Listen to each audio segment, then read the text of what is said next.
Assalamualaikum warahmatullahi wabarakatuh. Bagaimana kabarnya Ananda Solih-Solihah? Semoga kita semua senantiasa dalam lindungan Allah Subhanahu wa Ta'ala. Amin. Tetap semangat, tetap jaga kesehatan, dan tetap belajar.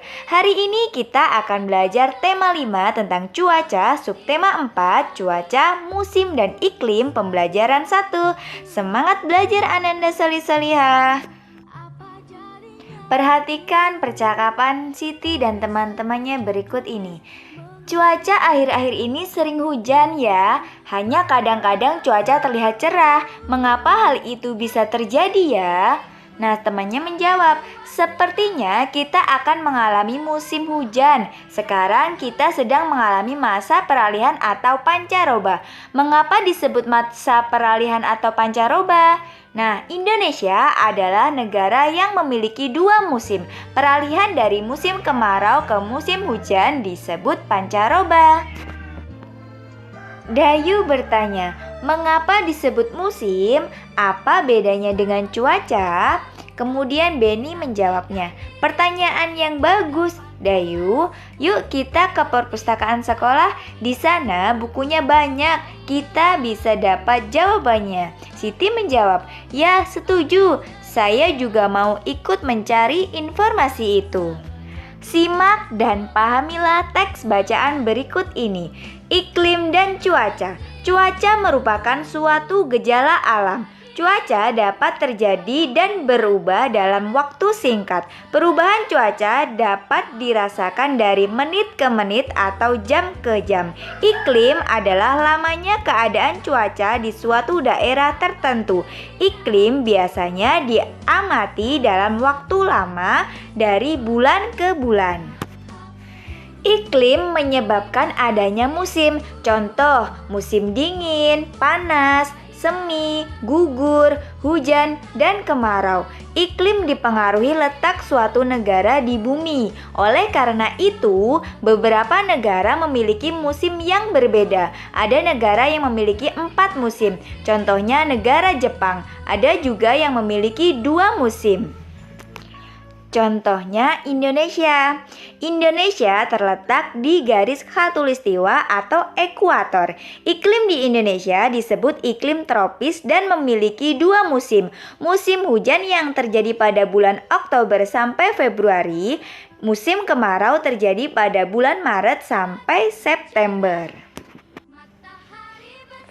Sudahkah kamu membaca teks bacaan tentang cuaca, iklim, dan musim yang ditemukan Beni? Informasi apa saja yang diperoleh dari bacaan tersebut? Nah, informasi yang dapat kita temukan dalam bacaan tersebut yang pertama adalah cuaca merupakan suatu gejala alam. Yang kedua, iklim adalah lamanya keadaan cuaca di suatu daerah tertentu. Yang ketiga, iklim menyebabkan adanya musim. Yang keempat, iklim dipengaruhi letak suatu negara di bumi. Dan yang kelima, Indonesia terletak di garis khatulistiwa atau ekuator. Pada sore hari, Dayu dan teman-teman berangkat ke rumah Edo. Cuaca berawan mengiringi langkah mereka sepanjang perjalanan. Saat tiba di rumah Edo, mereka diminta berkumpul di ruang keluarga. Edo menjelaskan bahwa 3 hari lagi teman ayahnya akan datang. Namanya Pak Tono. Pak Tono itu bekerja di BMKG. Pak Tono akan menjawab semua pertanyaan teman-teman Edo. Ibu Edo akan membuat kenang-kenangan untuk Pak Tono. Ibu Edo akan membuat karya kreasi dari kain. Edo dan teman-teman akan membantu ibu. Beberapa jenis kain telah disiapkan oleh Edo dan ibunya untuk membuat karya dari kain yang ditempel dan dijahit.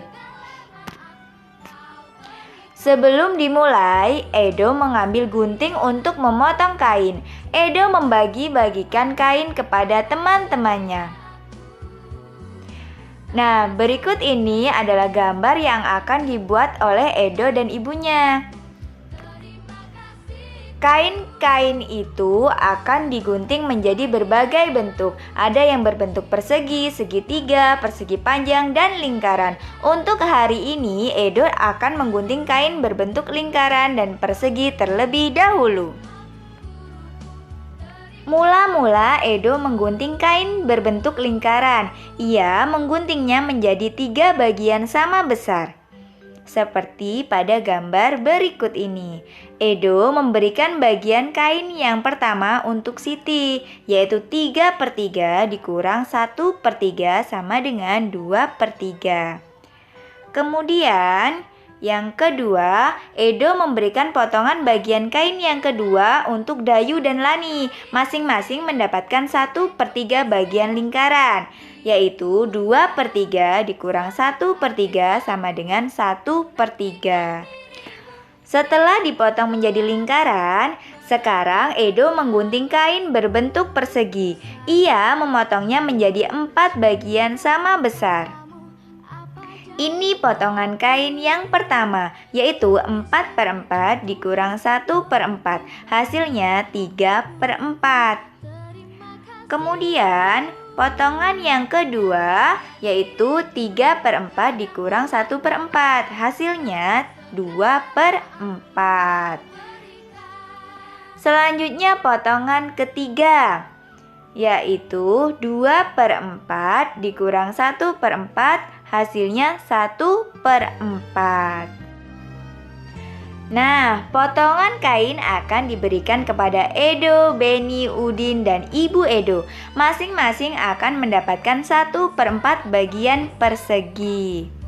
Perhatikan dengan sesama mengurangkan pecahan berpenyebut sama. Edo memberi potongan kain dengan melakukan operasi pengurangan pecahan berpenyebut sama. Cara untuk mengurangkan 2 pecahan yang sama penyebutnya adalah dengan mengurangkan pembilangnya saja. Mengapa? Perhatikan contoh berikut ini. Perhatikan, 3/4 dikurang 2/4 sama dengan 1/4. Untuk mengurangkan pecahan dengan penyebut sama, kita hanya perlu mengurangkan pembilangnya, sedangkan penyebutnya tetap. Jadi, kita mengurangi pecahan berpenyebut sama, maka penyelesaiannya adalah sebagai berikut.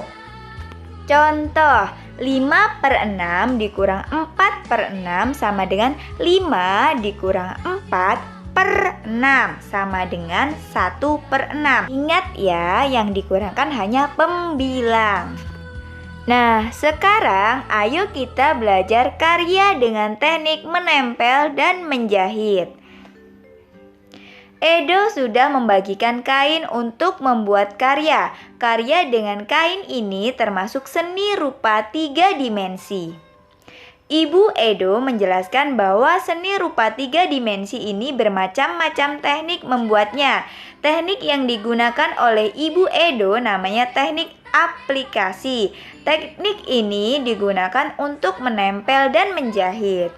Edo dan teman-teman sudah memegang potongan bagian kain masing-masing. Ibu Edo lalu mengajari cara menjahit potongan kain tersebut dengan teknik veston. Perhatikan langkah-langkahnya. Langkah yang pertama, tempelkan 2 potongan bagian kain yang bentuknya sama. Perhatikan posisi jarum pada kain. Tusukkan jarum sesuai gambar. Langkah yang kedua, menjahit veston di seluruh pinggiran potongan kain, seperti pada gambar. Langkah yang ketiga, menempel potongan bagian kain yang sudah dijahit ke kain utama. Untuk hari ini, Edo dan teman-teman menjahit dan menempel potongan kain yang berbentuk lingkaran dan sepertiga lingkaran.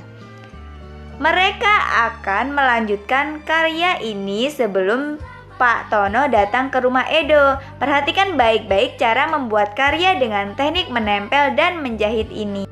Demikian video pembelajaran hari ini. Tetap patuhi protokol kesehatan dan tetap semangat dalam belajar. Terima kasih anak-anak hebat telah belajar. Wassalamualaikum warahmatullahi wabarakatuh.